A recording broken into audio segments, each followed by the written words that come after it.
வாசகம். கடவுளிடமிருந்து பிறந்தவர் எவரும் பாவம் செய்வதில்லை. திருத்துதர் யோவான் எழுதிய முதல் திருமுகத்திலிருந்து வாசகம்.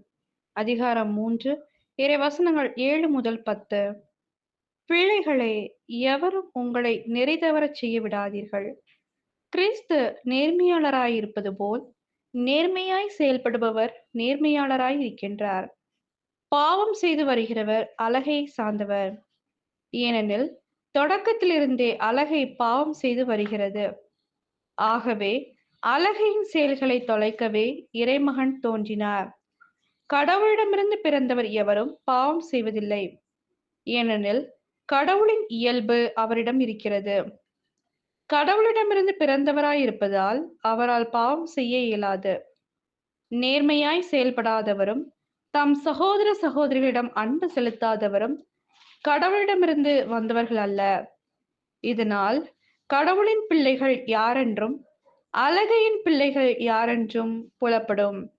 இது ஆண்டவரின் அருள்வாக்கு. இறைவா உமக்கு நன்றி. நற்செய்தி வாசகம். மெசியாவை கண்டோம். யோவான் எழுதிய தூய நற்செய்தியிலிருந்து வாசகம். அதிகாரம் 1, இறை வசனங்கள் 35 முதல் 42. அக்காலத்தில் யோவான் தம் சீடர் இருவருடன் மீண்டும் பெத்தானியாவில் நின்று கொண்டிருந்தார். இயேசு அப்பக்கம் நடந்து சென்று கொண்டிருந்தார். யோவான் அவரை கூர்ந்து பார்த்து, இதோ கடவுளின் செம்மறி என்றார். அந்த சீடர் இருவரும் அவர் சொன்னதை கேட்டு இயேசுவை பின்தொடர்ந்தனர். இயேசு திரும்பி பார்த்து அவர்கள் தம்மை பின்தொடர்வதைக் கண்டு, என்ன தேடுகிறீர்கள் என்று அவர்களிடம் கேட்டார். அவர்கள், ரபி, நீர் எங்கே தங்கியிருக்கிறீர் என்று கேட்டார்கள். ரபி என்னும் எபிரேய சொல்லுக்கு போதகர் என்பது பொருள். அவர் அவர்களிடம் வந்து பாருங்கள் என்றார். அவர்களும் சென்று அவர் தங்கியிருந்த இடத்தை பார்த்தார்கள். அப்போது ஏறக்குறைய மாலை 4 மணி. அன்று அவர்கள் அவரோடு தங்கினார்கள். யோவான் சொன்னதை கேட்டு இயேசுவை பின்தொடர்ந்த இருவருள் அந்திரேயா ஒருவர்.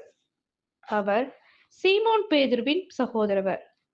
அவர் போய் முதலில் தம் சகோதரரான சீமோனை பார்த்து, மெசியாவை கண்டோம் என்றார். மெசியா என்றால் அருள் பொழிவு பெற்றவர் என்பது பொருள். பின்பு அவர் சீமோனை இயேசுவிடம் அழைத்து வந்தார். இயேசு அவரை கூர்ந்து பார்த்து, நீ யோவானின் மகன் சீமோன், இனி கேபா எனப்படுவாய் என்றார். கேபா என்றால் பாறை என்பது பொருள். இது கிறிஸ்துவின் நற்செய்தி. கிறிஸ்துவே உமக்கு புகழ்.